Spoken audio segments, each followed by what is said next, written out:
Here is something nobody tells you at the start. Most people who say they want financial freedom do not actually want freedom. They want a number, a specific, satisfying, slightly arbitrary number that sits in their head like a finish line. 2 million, 5 million, 10. And they spend decades chasing it without ever asking the question that actually matters. What happens after you cross it? Because here is the uncomfortable truth about financial freedom. It is not a destination. It is not a dollar amount. It is not even a feeling, at least not the one you are imagining. And the system most people are using to get there is quietly, almost elegantly designed to keep them just close enough to the goal that they never stop running. Let us talk about that system, because once you see how it actually works, you cannot unsee it. Welcome to Smart Invest, and I spend way too much time thinking about money, financial psychology, and how people build wealth. If you are someone who struggles with feeling like you are working hard, saving consistently, doing everything right, and still somehow not getting closer to the finish line, make sure to hit the subscribe button and give this video a thumbs up if this helps you out. Okay, let us start with a number, 4%. That is it. That is the entire mathematical foundation of financial freedom. It comes from something called the Trinity Study, published in 1998 by 3 professors at Trinity University in Texas. They ran the numbers on decades of market data and asked the very specific question. If someone retires and withdraws money from their portfolio every year, what withdrawal rate gives them a high probability of not running out of money before they die? The answer they landed on was 4%, which means if you want to withdraw $40,000 a year without ever touching the principal, you need $1 million invested. If you want $80,000 a year, you need $2 million. If you want $200,000 a year, the number is $5 million. This is called the FIRE number, financial independence, retire early. And the formula is almost embarrassingly simple. Take your annual expenses, multiply by 25. That is your target. Simple, clean, almost poetic in its elegance, and also, quietly, completely terrifying when you run the real math. Here is where it starts to get interesting. The median American household income right now sits around $75,000 a year. After taxes, federal, state, Social Security, you're looking at roughly $55,000 to $60,000 in take-home pay. The average household spends almost all of it. Rent, car, groceries, healthcare, childcare if you have kids. The savings rate for the average American is somewhere between 3 and 5% of income. At a 5% savings rate on a $55,000 take-home, you're saving about $2,750 a year. If your target FIRE number is $1 million and you are investing that $2,750 annually at a 7% average annual return, which is roughly what a broad index fund has returned historically after inflation, you will hit your goal in approximately 60 years. You will be 85 years old. Congratulations, you are financially free. You can now stop working at an age when most people are primarily focused on not falling. This is not a pessimistic take. This is arithmetic, and arithmetic does not care about your vision board. So how does anyone actually do it? There are really only 3 levers in this entire equation, and most financial advice focuses obsessively on one of them while barely mentioning the other 2. The first lever is the savings rate. This is the one everyone talks about. Stop buying lattes, cancel subscriptions, make coffee at home. And look, those things matter at the margins, but they are not the game.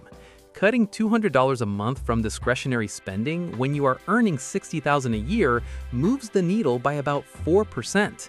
It is the financial equivalent of losing weight by exclusively switching to diet soda. Technically correct, strategically insufficient. The second lever is income. This is the one that actually changes trajectories. Every dollar of additional income that you do not inflate your lifestyle around is a dollar that can be directly converted into net worth. If you can increase your income by $10,000 a year while keeping expenses flat, that is an entire extra $10,000 going to work for you. Over 20 years at 7%, that single decision is worth over $435,000. Income is the lever with the highest ceiling and the most resistance. Nobody wants to tell you that your spending habits are probably not the problem. It's a harder conversation. The third lever is the return on investment, and this one is where most people either overcomplicate things or make catastrophic mistakes, usually in that order. Here is the quiet absurdity at the center of personal finance culture. The entire industry, the books, the podcasts, the YouTube channels, the advisors, the influencers, is built around a product that, in its most effective form, requires almost no expertise and almost no active management. A simple, boring, low-cost index fund tracking the S&P 500 has outperformed the majority of actively managed funds over any 20-year period you want to pick. Not some of the time, most of the time. And the ones that do outperform in one decade tend to revert in the next. The data on this is not ambiguous. It is about as settled as financial research gets. And yet the industry generates hundreds of billions of dollars in fees annually by convincing people that complexity equals competence, that doing more is the same as doing better. The uncomfortable implication is this: if the most effective investment strategy for most people is to automate contributions into a diversified index fund and leave it alone for decades, then an entire ecosystem of professionals exists primarily to make that simple thing feel complicated enough that you will pay someone to do it for you. That is not a conspiracy. It is just an industry. Industries exist to sell things.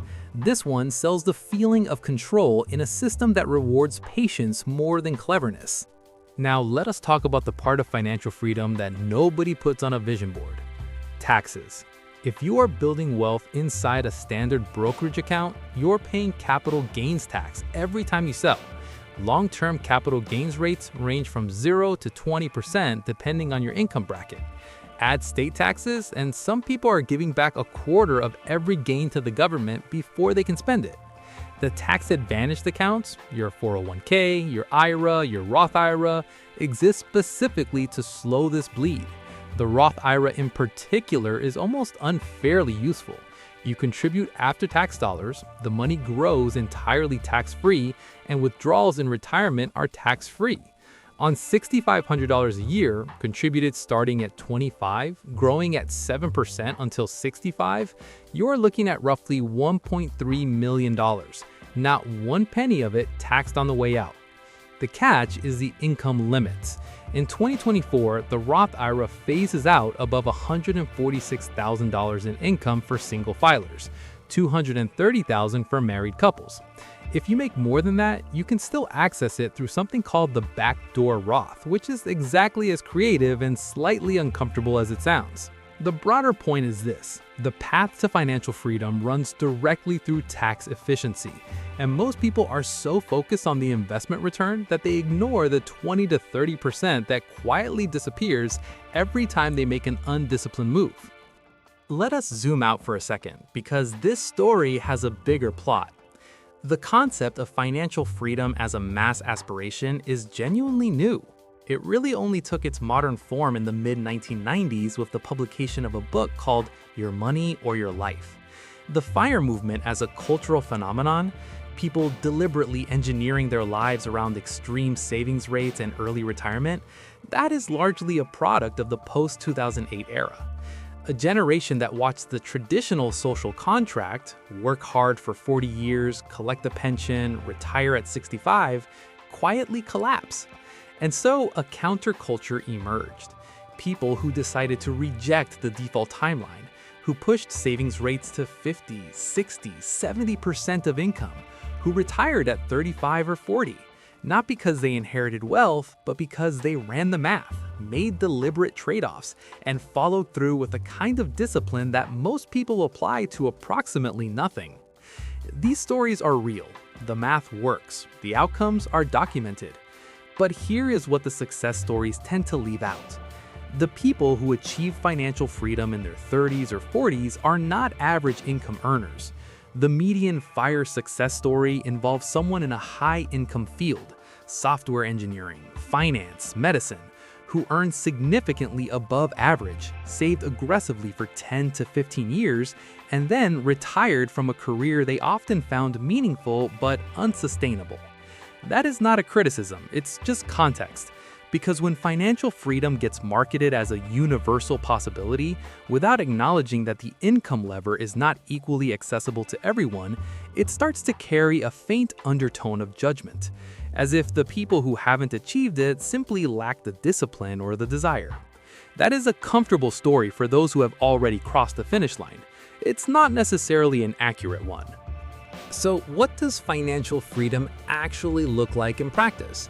It looks different than people expect. Most people who achieve it continue to work not because they have to, but because structured purpose turns out to be something human beings need more than they realize.